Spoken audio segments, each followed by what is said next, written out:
उषा का सगा बेटा सुनील और बहू कीर्ति उन्हें उनके सौतेले बेटे के साथ छोड़कर जा रहे होते हैं। बेटा, तेरी जब कमाई बढ़ जाएगी कम से कम तब तो मुझे तू लेने आ जाना। हाँ हाँ माँ, क्यों नहीं। चलो भी, अब कितना लेट कर दिया है, टैक्सी इंतजार कर रही है बाहर। हाँ हाँ चलो। सुनील और कीर्ति चले जाते हैं और उषा उन्हें जाता हुआ देख उदास हो जाती है। तभी वहां निशा आ जाती है। अपनी सास को उदास देख निशा उनके पास जाती है। क्या हुआ मम्मी जी, आप तो बहुत सगा बेटा करती थी। आपके सगे बेटे ने तो आपको छोड़ दिया और चले गए अपनी अलग गृहस्थी बसाने। देख बहू, मेरे बेटे को कुछ भी कहने की जरूरत नहीं है। मुझे यकीन है कि जब उसकी तनख्वाह बढ़ जाएगी तो वो मुझे लेने जरूर आ जाएगा।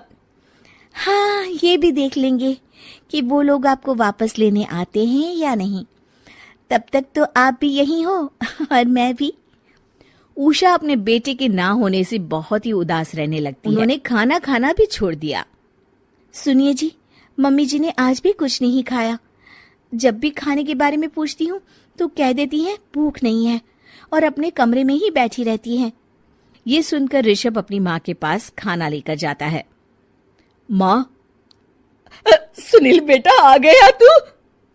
ओह, तू है। माँ, मैं खाना लाया हूँ, खा लीजिए प्लीज। आप ऐसे भूखी रहेंगी तो बीमार पड़ जाएंगी। मुझे भूख नहीं है, ले जा तू खाना। ठीक है, फिर जब तक आप नहीं खाएंगी मैं भी नहीं जाने वाला यहाँ से। अरे तू क्यों जिद करता है? कहा ना मुझे भूख नहीं है।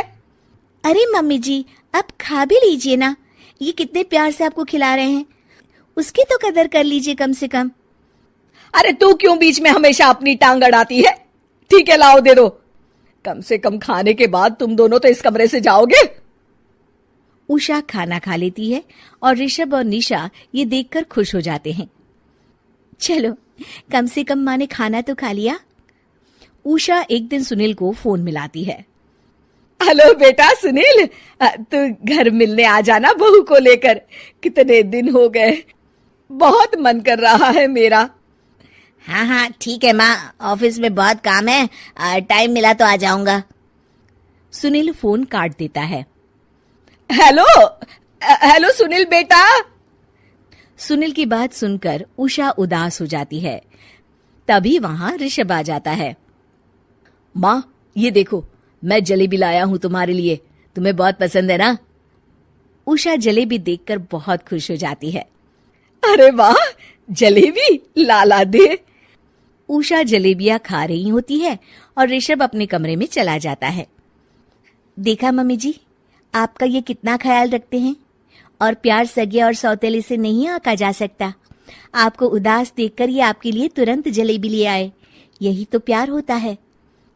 ये कहकर निशा वहां से चली जाती है और उषा सोचने लगती है, शायद तू ठीक कह रही है बहू। उषा देखती है कि ऋषभ उसका बहुत ख्याल रखता है और उसे उसकी गलती का एहसास होने लगता है। एक दिन सुनील और कीर्ति घर पर आते हैं। उषा उन्हें देखकर खुश हो जाती है। और माँ, कैसी हो? अरे बहुत अच्छी हूँ। ऋषभ और बहू मेरा बहुत ख्याल रखते हैं। वैसे मुझे नहीं लगा था कि तू आएगा बहू के साथ। क्यों, ऐसा क्यों लगा आपको माँ?